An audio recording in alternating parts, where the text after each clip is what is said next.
Sir, counterterrorism has been one of the another issue that your India Foundation has been fighting for, has been espousing for.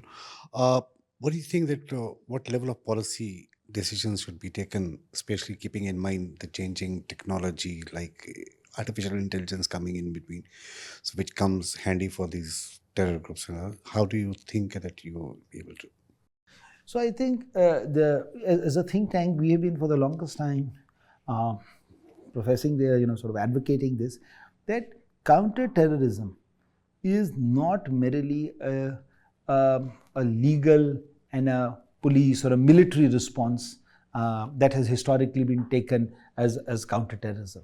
Counter-terrorism is a societal response to another adversarial power using terrorism as an instrument. So आपको अगर counter terrorism के बारे में सोचना है तो आपको उसको इस तरह नहीं सोचना है कि सिर्फ एक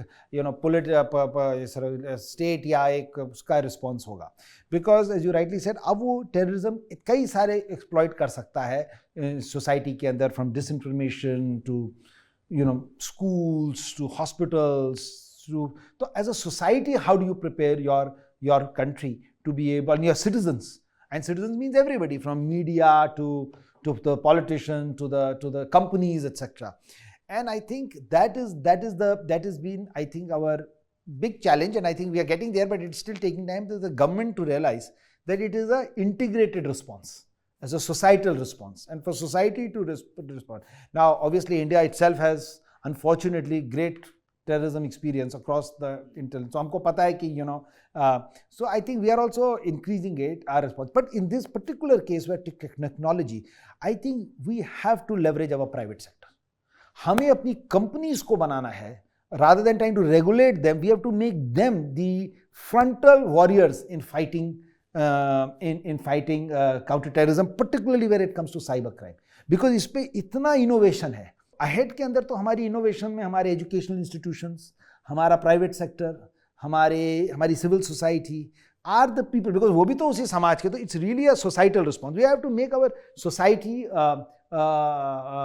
take responsibility, and I think इसमें the political class can play a very important role, because the political class is really the reflection of society as it comes. So once they start accepting, and I'm very glad, because now these are becoming issues, and I must give this credit to this government as well, कि they have been able to take this issue and make this an issue in the lives of people, and this is how people become aware. तो जब आप terrorism की बात करते हैं even in Andhra और कर्नाटका, वो पहले तो उनके लोगों को पता भी नहीं था कि टेररिज्म हो, तो कश्मीर में होता था, वहां की बात करते हैं. लेकिन अब जब वहां पे एमपी वोट मांगते वक्त भी कहता है कि यार हम स्ट्रॉन्ग गवर्नमेंट देंगे, हम टेररिज्म के अगेंस्ट लड़ेंगे, तो आदमी कॉन्शियस होता है. तो वो that is the first stage.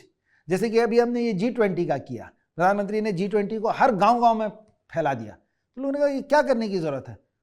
तो उन्होंने कहा यार वो उस आदमी को जो लास्ट कड़ी में खड़ा है उसको पता कैसे चलेगा कि हिंदुस्तान कहाँ पहुंचने वाला है. तो उसको आप पहले कॉन्शियस करिए. अब इसका ये मतलब थोड़ी कि वो फॉरेन पॉलिसी एक्सपर्ट बन जाएगा और वो आपको बताएगा कि चाइना पे, बट जब वो आप सेंसिटाइज ही नहीं करोगे, फिर उससे आप अपेक्षा रखोगे कि यार जब कोई देश की इज्जत पे बात आती है तो तुमको ऐसे सोचना चाहिए, क्यों नहीं सोचते, तो वो नहीं होगा. तो आई थिंक हमें अपनी सोसाइटी को और आने वाली जनरेशन्स को पर्टिकुलरली, और इसमें हम, क्योंकि हम तो खुद एक टेक्नोलॉजी कंट्री, हम तो इस दुनिया के अंदर, मतलब we are one of the few countries जो इस गेम को खेल रहे हैं. We are the players in the game. हम ही लिख रहे हैं कोड, हम ही, अगर हम इसको नहीं कर सकते तो फिर तो लानत है, कौन कर सकते. हम नहीं हैक कर सकते तो और कौन हैक कर सकता है.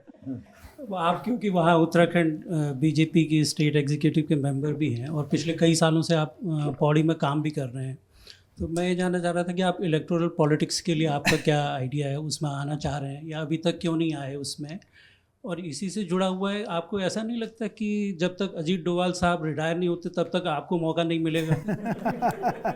इसमें ऐसा है कि पहली बात तो जब मैं आया पर्टिकुलरली, तो मैं तो इस खेल में, मतलब इस गेम में पॉलिटिक्स के पॉइंट ऑफ व्यू से नहीं आया. तो 2009 में आया और मैं जिस ऑर्गेनाइजेशन के साथ काम करता उसका कोई डायरेक्ट वो नहीं था, तो मैंने इसको कभी ये नहीं देखा कि पॉलिटिक्स. बट मुझे ओनली 2018-19 में कहा गया उत्तराखंड में जाने के लिए और वहाँ पर बीजेपी को ज्वाइन करने के लिए. तो अभी ये पार्टी का एक हमारा सिस्टम है, पर्टिकुलरली बीजेपी में तो और आइडियोलॉजिकल पार्टी होती है भी यहाँ पर, तो आप ये डिसीजन आप खुद नहीं लेते हो, आप पार्टी सिस्टम आपके लिए लेता है. पॉलिटिकल कल्चर होता है कि आप अपने लिए कहते हो, बट यहाँ पे रिलेटिवली कम है बनस्बत और पार्टीज से। सो ये तो बीजेपी डिसाइड तय करेगी। अब उनके क्या कंसिडरेशंस हैं डिसाइड करने के लिए कि कौन आदमी की किस काम के लिए टास्किंग बेस्ट है।